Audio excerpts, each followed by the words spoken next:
Domingo 11 de septiembre del año 2005. Sí, 11 de septiembre del año 2005.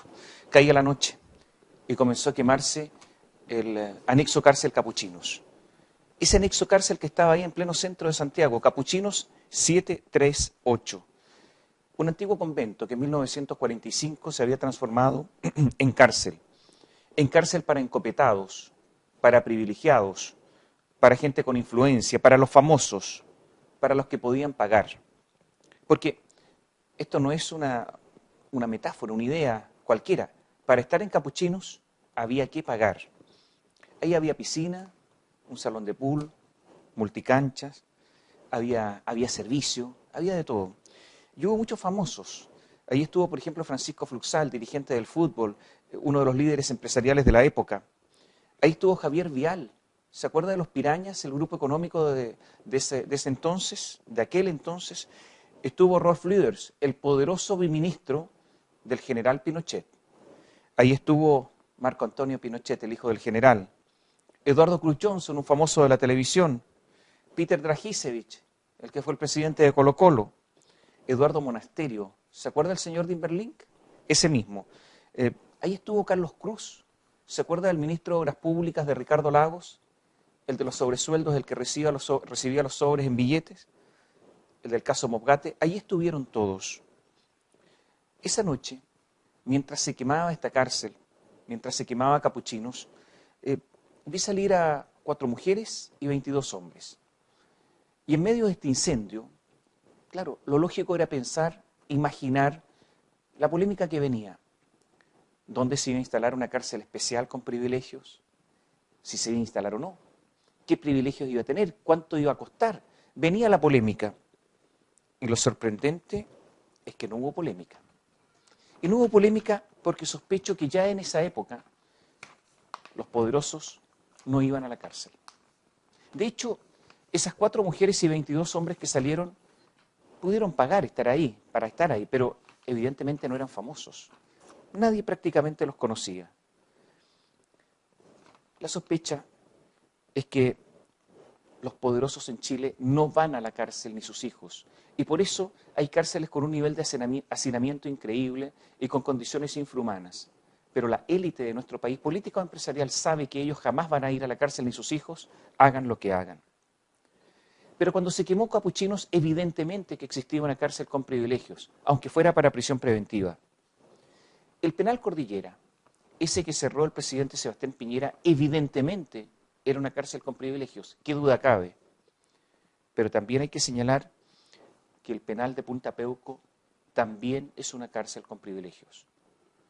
Se ha dicho, se ha informado por parte del gobierno que Punta Peuco se va a ampliar. Esta es la moneda de cambio para los militares. Se cierra el penal Cordillera, se amplía Punta Peuco. Esta es la negociación que se hace para dejarlos tranquilos. Pero la verdad es que Punta Peuco es inaceptable y además es inconstitucional.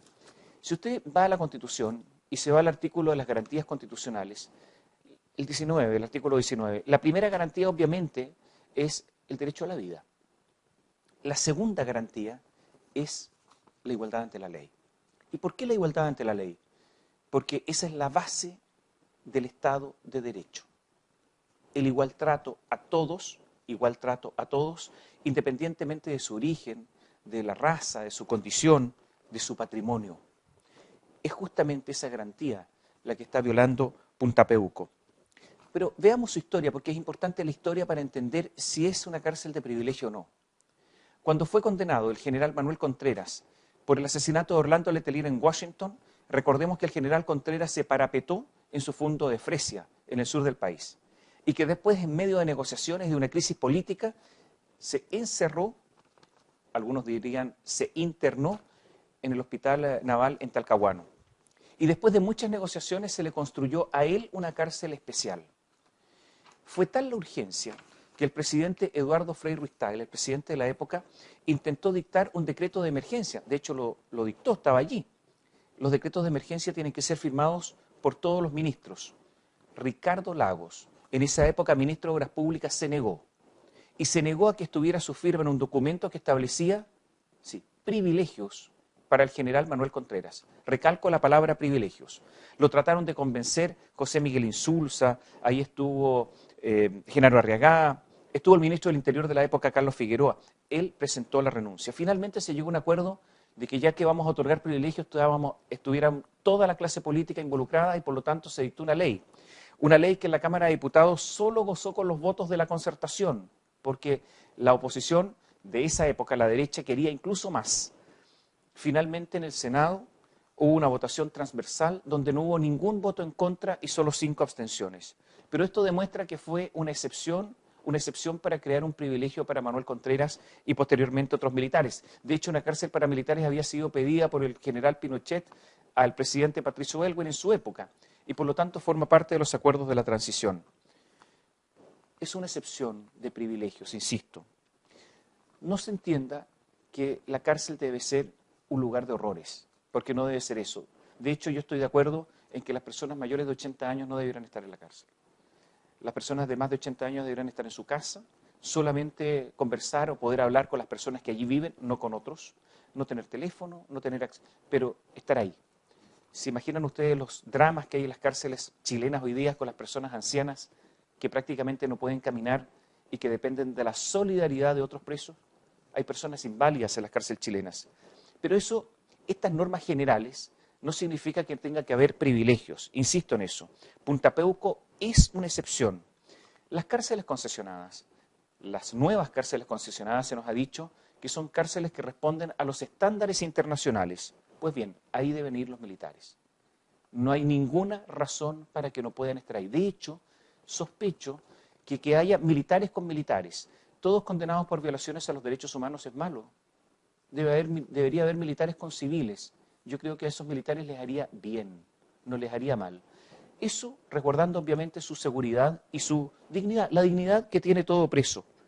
Porque ocurre que si usted o yo cometemos un delito y vamos a la cárcel, no nos van a mandar, y me parece muy bien, a Punta Peuco. Y eso demuestra que ese es un lugar de privilegio. Es inaceptable, pero más aún que eso, la decisión de mantener Punta Peuco y de ampliarla es inconstitucional.